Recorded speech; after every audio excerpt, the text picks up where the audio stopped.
بسم اللہ الرحمن الرحیم۔ میں سید وزارت مہدی وزارت زیدی یوٹیوب چینل سے آپ سے مخاطب ہوں۔ امید ہے آپ خیریت سے ہوں گے۔ السلام علیکم۔ میں ایک اور کاوش کر رہا ہوں کیونکہ دنیا اسلام کے اندر ہمیں معلوم ہونا چاہیے اور ضروری ہے کہ آگاہی ہو ہمیں اسلام سے متعلق، شریعت سے متعلق، کہ جن کی بنیادوں پر یا جو اصول ہمارے نبی حضرت محمد صلی اللہ علیہ وآلہ وسلم نے ہمیں بتائے ہیں اور جو شریعت ہم تک پہنچائی ہے اس پر عمل پیرا ہو سکیں۔ اور یہ آج جو تمام دنیا کے اندر قتل و غارت گری اور یہ تمام چیزیں چل رہی ہیں، بے ایمانیاں ہیں، رشوتیں ہیں، اقربا پروری ہے، اور آپ کی یہ ہورڈنگ ہے، ذخیرہ اندوزی ہے، چیزوں کو چھپا لینا پھر نکالنا، سود کا کاروبار ہے، یہ تمام چیزیں ہمارے آقا حضرت محمد صلی اللہ علیہ وآلہ وسلم نے ہمیں بتا دی ہیں۔ قرآن شریف میں بھی ان کے اندر تمام چیزیں باشگاف الفاظ سے موجود ہیں کہ یہ نہ کی جائے۔ اب ہم اسی روش پہ چل رہے ہیں جو اسلام سے پہلے کی روش تھی، وہی یعنی کہ چیزیں ہمارے اندر تمام موجود ہیں اور ہم مسلمان کہلا رہے ہیں۔ اسی لیے یہ تمام خرابیاں ہیں، اور معاشرے کے اندر جب یہ کہ یہ کیا ہو رہا ہے، یہ ایسا کیوں ہو رہا ہے، بھائی سب سے پہلے اپنی سمت، اپنا راستہ صحیح کرنے کی ضرورت ہے۔ اور اسی لیے میں کوشش اپنی سی کہ میں اپنا حصہ ڈال سکوں کہ تمام ہماری جو اسلام مسلمان ہیں وہ ان چیزوں کو سمجھیں اور کوشش کریں کہ تمام برائیوں سے ہم دور ہو جائیں۔ صرف کہہ دینے سے نہیں ہو رہا ہے، ہر آدمی اپنے آپ کو سمجھ رہا ہے کہ میں بہت اچھا اور نصیحتیں بھی کر رہا ہے، لیکن عمل پیرا نہیں ہے۔ سب سے پہلی بات یہی ہے کہ انسان جو بھی چیزیں دیکھ رہا ہے یا جو ہمیں بتائی گئی ہیں وہ تمام کیونکہ ہمارے یہاں پڑھے لکھے لوگ نہیں ہیں، زیادہ تر تعداد جو ہے وہ چھوٹے قصبوں میں، شہروں میں، دیہاتوں میں رہنے والی ہے، وہ لا علم ہے۔ انہیں جو بھی بتایا جائے گا وہ اسی پر عمل کر رہے ہیں، اور تو اس لیے ضرورت اس بات کی ہے کہ تمام چیزیں اسلام سے متعلق، شریعت سے متعلق بتائی جائیں تاکہ لوگ اس کے اوپر عمل کریں، تو ہمارا لازمی ہے معاشرہ بھی بہتر ہوگا۔ اور اسی لیے اس دین کو اللہ تعالیٰ نے پسندیدہ دین قرار دیا ہے کہ یہ کیونکہ اس نے بتایا ہے کہ آپ ایسے کریں۔ یہ اسلام ہی ہے جو مکمل ضابطۂ حیات ہے، اور کسی بھی یعنی کہ دین میں جو لوگ عیسائی ہیں اور آپ کے یہودی ہیں، آپ کے بت پرست ہیں، ہندو ہیں آپ کے، اور دیگر جو ہیں، وہاں کہیں بھی آپ کو مکمل ضابطۂ حیات نہیں ہے۔ اسلام ہی وہ دین ہے کہ جو پیدا ہونے سے لے کر قبر تک کا اس نے ہر چیز بتا دی ہے کہ آپ نے کیا کرنا ہے، بڑے سے کیسے بات کرنی ہے، چھوٹے سے کیا کرنی ہے، کس کی کیا حیثیت ہے، وہ تمام چیزیں اس میں بتا دی گئی۔ اب اگر کوئی ان کے مخالف چل رہا ہے یا کسی اور چیزوں سے وہ مرعوب ہو رہا ہے اور اس کے مطابق وہ اپنی زندگی گزار رہا ہے اور اسلام کے منافی وہ چیزیں ہیں، تو کبھی بھی وہ صحیح سمت پہ نہیں جا رہا اور منزل پہ نہیں پہنچ پائے گا۔ تو ہم حمد باری تعالیٰ، اللہ تعالیٰ کی ذات پاک سے اس کو شروع کرتے ہیں کہ اللہ تعالیٰ کی ذات وہ بے نیاز ذات ہے کہ جب نہ زمین کا خاکی فرش تھا، نہ آسمان کا نیلگوں شامیانہ، نہ آفتاب کا ضیاء باریاں تھیں، ماہ و انجم کی نور پاشیاں، نہ فضاؤں کی سرگوشیاں تھیں، نہ ہواؤں کی سر مستیاں، نہ پہاڑوں کی سر بلندیاں تھیں، نہ سرز و شاداب گھاٹیاں، نہ ٹھہرے ہوئے سمندر تھے، نہ بہتے ہوئے دریا، نہ طائروں کی خوش نوائیاں تھیں، نہ درندوں کی بزم آرائیاں، نہ دن کا اجالا تھا، نہ رات کا اندھیرا، غرض کے کچھ نہ تھا، فقط ایک خدا کی ذات تھی جو بے نیازی کے عالم میں اپنے انوار سمدیہ سے اپنے کمال و جمال کا مشاہدہ کر رہی تھی۔ پھر ارادہ قدرت سے ایک جوہر نور پیدا ہوا، اور جس کے حصار میں انوار کے تہرہ مرقع اور چمک رہے تھے، انہیں انوار طاہرہ کی بدولت عدم کی ہماگیر ظلمتیں وجود کی صلاحیوں سے جگمگا اٹھی۔ علامہ قسطلانی کا کہنا ہے کہ جب پروردگار عالم نے مخلوقات کی ایجاد کا ارادہ کیا تو نور محمدی کو اپنے انوار سمدیہ سے خلق فرمایا۔ جابر بن عبداللہ انصاری سے روایت ہے کہ میں نے رسول خدا صلی اللہ علیہ وآلہ وسلم سے پوچھا کہ یا رسول اللہ، سب سے پہلے خدا نے کس چیز کو خلق کیا؟ حضرت نے جواب دیا کہ سب سے پہلے خدا نے تیرے نبی کے نور کو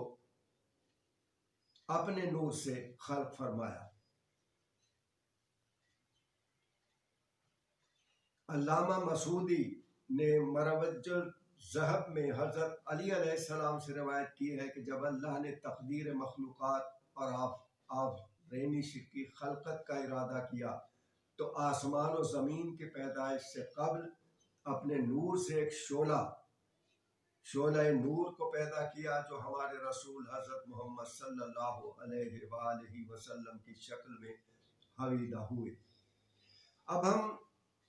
جو میرا یعنی کہ یہاں پر وہ ہے جس لیے میں نے یعنی کہ میں نے چنا ہے کہ میں حضرت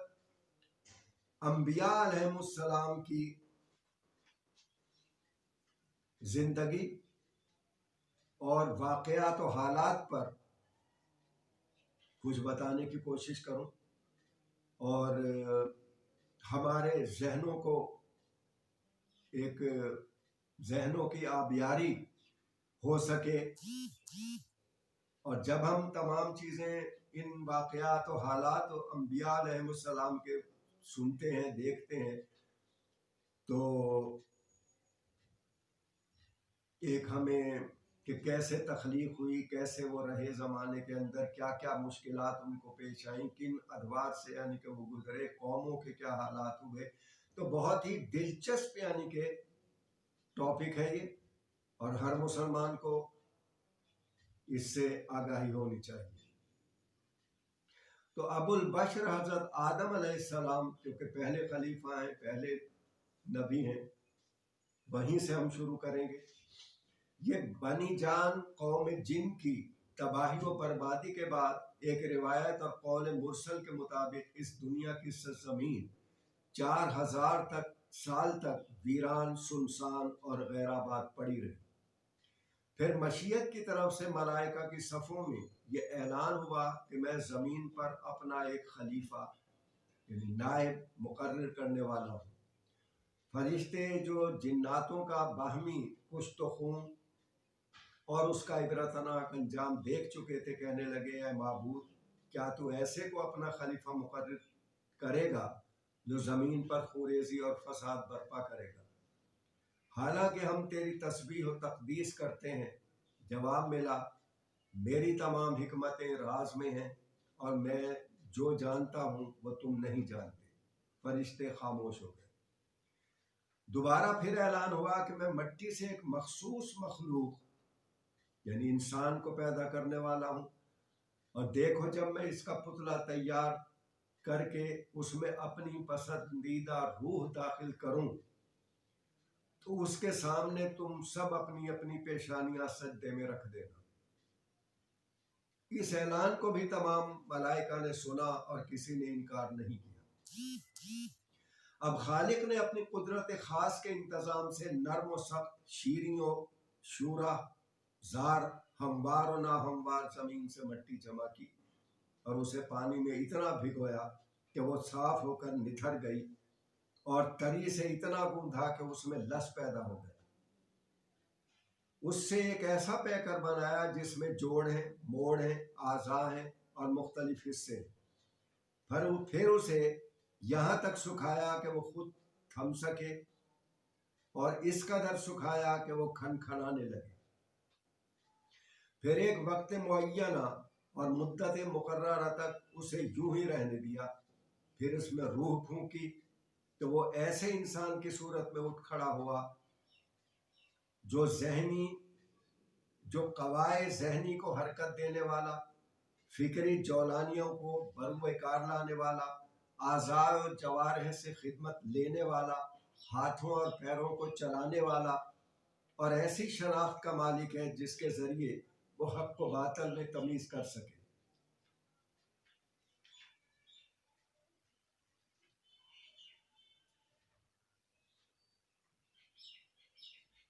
بتایا جاتا ہے کہ یکشنبہ کی صبح کو اللہ تعالیٰ نے ایک فرشتے کو حکم دیا کہ وہ طینت آدم کے اجزاء کو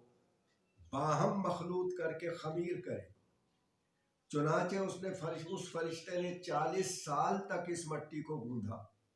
پھر 40 سال میں وہ لسدار ہوئی، اس کے بعد 40 سال ہی میں حضرت آدم کا پتلا تیار ہوا۔ مذکورہ روایت سے پتہ چلتا ہے کہ انسان کے پیکر خاکی کی مدت تخلیق 120 برس ہے۔ اب اس سجدے کی منزل ملائکہ کے سامنے تھی، جس کے لیے حضرت آدم کی خلقت سے قبل پروردگار عالم کی طرف سے اعلان ہو چکا تھا۔ چنانچہ بروز جمعہ خلاق کائنات نے حضرت آدم کے پیکر خاکی میں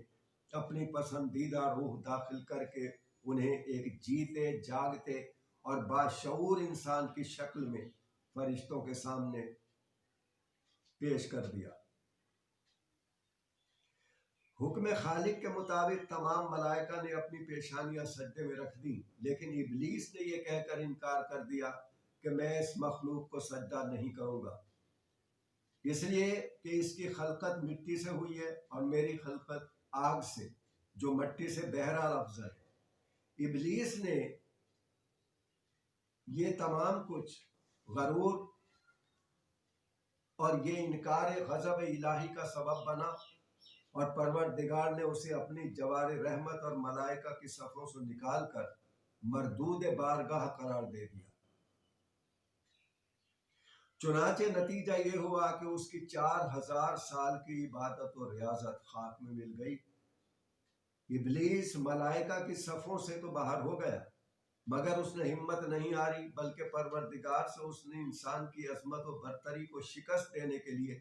قیامت تک کی زندگی اور مہلت لے لی، اور کہا کہ میں تیری اس مخلوق کو اور اس کی نسلوں کو گمراہ کر کے یہ ثابت کر دوں گا کہ یہ اس عظمت و بلندی کا مستحق نہیں ہے جو تیری طرف سے اسے عطا کی گئی ہے۔ پروردگار نے بھی یہ کہہ کر اسے زندگی اور مہلت دے دی کہ اس مخلوق کی نسل میں میرے کچھ مخصوص بندے ایسے بھی ہوں گے جو نیکی اور بشریت کی اس منزل کمال پر فائز ہوں گے جہاں تک تیری رسائی غیر ممکن ہے۔ حضرت آدم کو آدم اس لیے کہا جاتا ہے کہ وہ عدیم ارض یعنی زمین کی مٹی سے خلق ہوئے، اور چونکہ اس کی خلقت میں نرم و سخت، شیریں و شور، ہموار و ناہموار زمین کی مٹی استعمال ہوئی ہے، اسی لیے انسانوں میں مختلف رنگ اور مختلف مزاج کے انسان پائے جاتے ہیں۔ صنف نسواں کی پہلی فرد حوا، حضرت حوا، بی بی حوا کی خلقت اس مٹی سے ہوئی جو حضرت آدم کے پہلو اور پسلیاں بنانے سے بچ گئی تھی۔ حضرت حوا کو اللہ نے حضرت آدم کا شریک زندگی قرار دیا اور عرش پر دونوں کا نکاح ہوا۔ پروردگار نے ان دونوں کو جنت میں سکونت کا حق دیا اور تمام انواع و اقسام کے پھل اور میوہ جات کھانے کی اجازت دی، لیکن ایک مخصوص درخت کے بارے میں ممانعت کر دی کہ اس کے نزدیک نہ جانا۔ ابلیس جو کہ حضرت آدم ہی کی بدولت مردود بارگاہ الہی قرار پایا تھا، اس لیے وہ ان کا دشمن تھا اور اسے ہر وقت یہ فکر دامن گیر رہتی تھی کہ انہیں کسی طرح سے جنت سے نکلوایا جائے۔ آخر کار حوا کے ذریعے وہ حضرت آدم کو یہ سمجھانے میں کامیاب ہو گیا کہ ممنوعہ درخت کے نزدیک گئے بغیر وہ اگر اس کا پھل کھائیں تو کوئی مضائقہ نہیں ہے،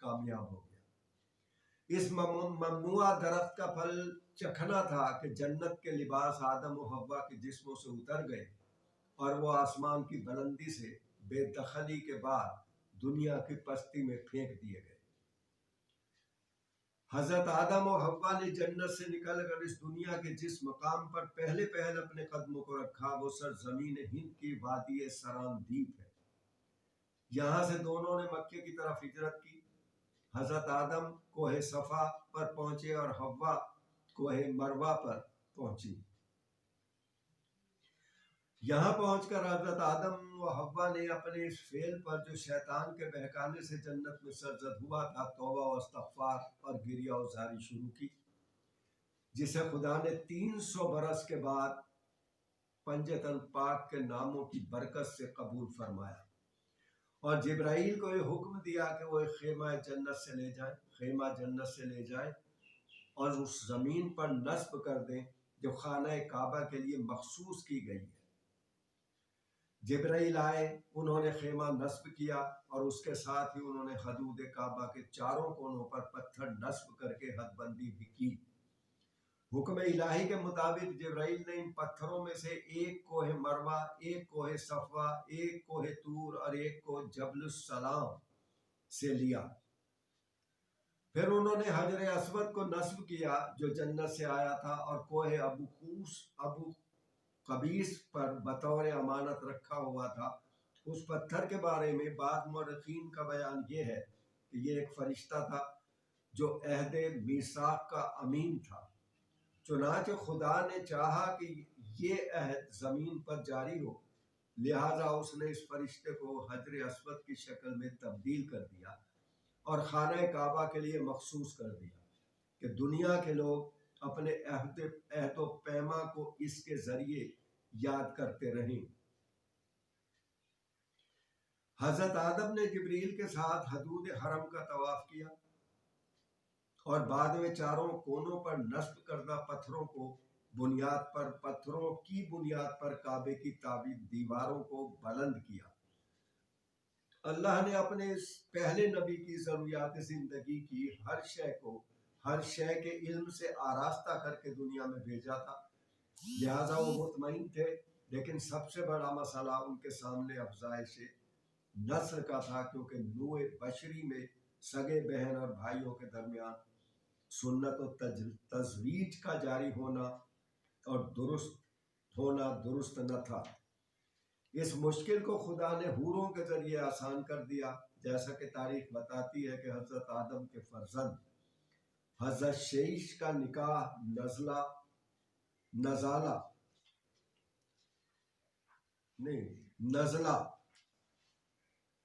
نامی ایک حوریہ سے ہوا تھا۔ دوسرے فرزند یافس کا نکاح منزلہ سے ہوا تھا اور وہ بھی حوریہ تھی۔ اس طرح حضرت آدم کی نسل آگے بڑھی اور پھلی پھولی۔ حضرت آدم کے یوں تو بہت سے بیٹے تھے، مگر حضرت شیش اپنے باپ کے کمالات کے حامل تھے، لہٰذا وہی ان کے وصی اور جانشین قرار پائے۔ اس کے علاوہ دوسرے بیٹوں میں 2 بھائی حابیل و قابیل تھے، جو صفات و کردار میں ایک دوسرے سے مختلف تھے، یعنی حابیل انتہائی نیک خصلت تھے اور قابیل انتہائی بدنیت، اور نیکیوں کی بنا پر باپ کی چشم التفات حابیل پر زیادہ رہتی تھی، اسی لیے قابیل ان کے لیے اپنے دل میں بغض و حسد رکھتا تھا۔ آگے یہ چلائیں گے سلسلہ، یہاں پر روکتے ہیں اور اگلی قسط جو ہے پھر دور سے اس کے اندر سیشن میں آپ سے یہ سلسلہ چلتا رہے گا اور تمام انبیاء علیہ السلام کی زندگی اور حالات سے مطابق آپ کو آگاہی دیتے رہیں گے۔ اب میسج یہاں پر ایک یہ آ رہا ہے کہ دیکھیں اللہ تعالیٰ نے جو اپنا نظام شریعت کے مطابق آپ لوگوں کو چلنے اور اپنے معاملات طے کرنے کی جو حدود قائم کر دی ہیں، جو بتا دیا گیا ہے، اس سے اگر آپ ہٹیں گے تو مثلاً جیسے اللہ تعالیٰ کے حکم کو نہیں مانا، ابلیس نے تو وہ شیطان قرار دیا، جبکہ اس نے 4000 سال عبادت کی۔ یہاں سے آپ اپنے اس کو ذہن کو بنائیں کہ اگر آپ اس کے بنائے ہوئے اصول، یہ جو آج ہمارے معاشرے میں خرابیاں ہو رہی ہیں، بیٹا کھڑا ہو کر باپ کے ساتھ برابری کر رہا ہے اور اونچی آواز میں بول رہا ہے اور بدتمیزیاں کر رہا ہے اور اسے سکھا رہا ہے کہ آپ تو بے وقوف ہیں، پرانے زمانے کے لوگ ہیں، اگر وہ اسلام اور شریعت کے مطابق ہی دیکھیں تو اللہ تعالیٰ کا فرمان یہی ہے، جب اپنے والد یا والدہ کے سامنے کھڑے ہو تو ایسے کھڑے ہو جیسے کوئی غلام کھڑا ہوتا ہے، گردنیں آپ کی جھکی ہوئی ہونی چاہیے، اور ان سے اس طرح سے کلام حلیم طبیعت کے ساتھ کرو کہ ان پر ناگوار نہ گزرے، کیونکہ جب تم کمزور تھے تو انہوں نے تمہارے ساتھ شفقت و محبت کا سلوک کیا۔ اللہ تعالیٰ اسی طریقے کا والدین کے ساتھ سلوک کا طلبگار ہے اور اس نے احکام دی ہیں۔ اب دیکھیں کہ آپ اپنی زندگی کو اس کے مطابق ڈھالیں تاکہ آپ کی دین بھی اور دنیا بھی دونوں بہترین قرار پائیں۔ والحمدللہ رب العالمین۔ چلیں ملیں گے اگلی ویڈیو میں۔ پاکستان زندہ باد۔